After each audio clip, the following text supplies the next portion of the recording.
সম্রাট আলেকজান্ডার যখন পুরো পৃথিবীকে জয় করে শেষে ভারত জয় করে বাড়ি ফিরবেন, আর এমন সময়ে তিনি যখন ভারতকে তার অধীনে নিতে চাইছেন, তার ঠিক আগের মুহূর্তে তার সঙ্গে একটা ফকিরের যোগাযোগ হয়ে যায়, ফকিরের সঙ্গে মোলাকাত হয়ে যায়।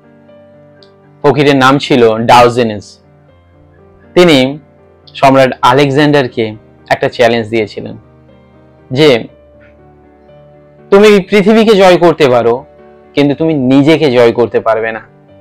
ডাওজেনেস ফকিরের উপর রেগে গিয়ে বলেছিলেন, তুমি জানো আমি যদি মনে করি তোমার মুন্ডচ্ছেদ করতে পারি?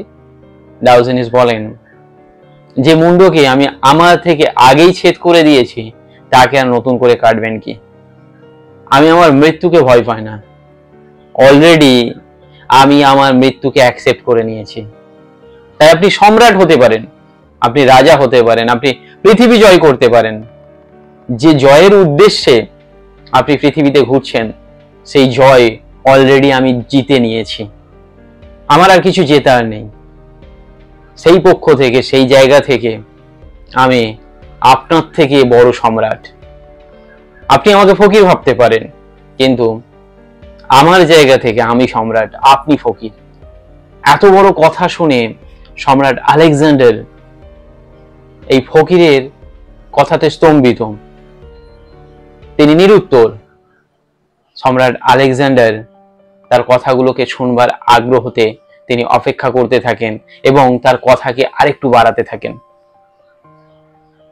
ফকির বলেন, যার উদ্দেশ্যে তুমি এই কাজগুলো করছো, অলরেডি আমি সেগুলোকে অর্জন করে নিয়েছি। তখন আলেকজান্ডার বললেন, তুমি কি অর্জন করেছো? আমি শান্তি অর্জন করেছি, আমি জীবনের মানেকে অর্জন করেছি। আলেকজান্ডারকে বলেন, তুমিও তোমার যে জয় আছে, তোমার যে হত্যা আছে, তোমার যে এই সম্প্রসারণ রয়েছে, একে এবার বন্ধ করে দাও। তখন সম্রাট আলেকজান্ডার বলেন, মাঝপথ থেকে আমি ফিরে যাব না, এখন আমার ভারত জয় বাকি আছে। ডাওজেনেস বলেন, তারপরে কি করবেন? তারপরে আমি বিশ্ব জয় করব। তারপরে কি করবেন? তারপরে যখন সমস্ত কিছু অর্জন করা হয়ে যাবে, তখন আমি এবার আনন্দের সঙ্গে শান্তিতে বিশ্রাম নেব। তখন ডাওজেনেস বলেন, অবশেষে আপনি যেটা পেতে চাইছেন, আনন্দের সঙ্গে শান্তির সঙ্গে বিশ্রাম নেবেন, আমি সেটাই এখন পেয়ে গেছি। তাহলে আপনি আমার থেকে এখনো পিছিয়ে আছেন। কিন্তু একটা কথা জেনে রাখুন, কোনো সফরই কখনো সম্পূর্ণ হয় না, জীবন কখনো সম্পূর্ণ হয় না। আপনার অভিযান, আপনার লড়াই, আপনার পাওয়াটা অর্ধেকই থাকবে। অর্থাৎ আমরা সারা জীবনব্যাপী যে সঞ্চয় করছি, যে প্রতিযোগিতা করছি, যে একাট্টা করতে চাইছি, এই সমস্ত কিছুই আমাদের জীবনের অর্ধেক হয়। আমাদের যে চাওয়া পাওয়া আছে, আমাদের সেই চাওয়া পাওয়াটা কোনোদিনই সম্পূর্ণ হবে না। মাঝপথেই আপনি আমি শেষ হয়ে যাব, আমাদের সংকল্প শেষ হবে না। কিন্তু বিশ্রাম তার আগেই নিতে হবে।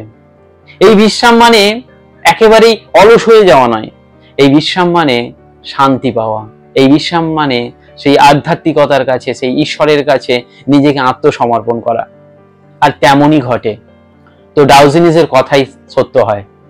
সম্রাট আলেকজান্ডার যখন ভারত জয় করে ভারত থেকে বেরিয়ে যাচ্ছেন, ঠিক তেমন সময় তার মৃত্যু ঘটে। সম্রাট আলেকজান্ডারের অভিযান কিন্তু সম্পূর্ণ হয়নি। তেমনি আমাদের জীবনের অভিযান, আমাদের জীবনের স্বপ্ন, আমাদের জীবনের দৌড় মাঝপথেই বন্ধ হয়ে যায়, এটা কোনোদিন শেষ হয়ে যায় না।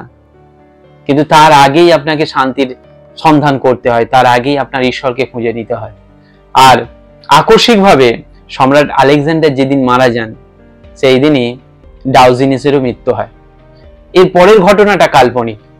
তো ডাওজেনেস আর সম্রাট আলেকজান্ডার যখন পারাপারের জন্য মানে স্বর্গে যাবার পথে একে অপরের সঙ্গে দেখা হয়, এটা কিন্তু কাল্পনিক ঘটনা। তখন সম্রাট আলেকজান্ডার তাকে দেখে চমকে ওঠে, এখানেও এই ফকির। তিনি ফকিরের চোখের দিকে তাকিয়ে বলে যে, দেখেছো তুমি কত ভাগ্যবান, যখন স্বর্গে যাচ্ছ তখনও তুমি আমার দেখা পেলে। একজন রাজার সঙ্গে একজন ফকির একই সঙ্গে স্বর্গে যাচ্ছে। ডায়োজেনিস হেসে উত্তর দেয়, হ্যাঁ, কথাটা সত্য, কিন্তু আপনি শুধু ফকির আর সম্রাটের স্থানটা বুঝতে পারেননি।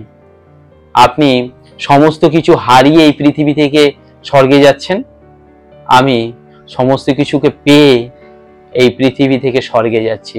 অর্থাৎ আপনি সম্রাট নন, আপনি হলেন ফকির ভিখারি, আমি হলাম সম্রাট। তো জীবন এইভাবেই বাঁচা উচিত। শুধু এই দৌড়, এই লড়াই, এই পাওয়া, এ কোনোদিন শেষ হবে না, কিন্তু তার মধ্যে থেকে আমরা আমাদের মূল্যবান শান্তিকে, সুখকে, আনন্দকে হারিয়ে ফেলছি না তো?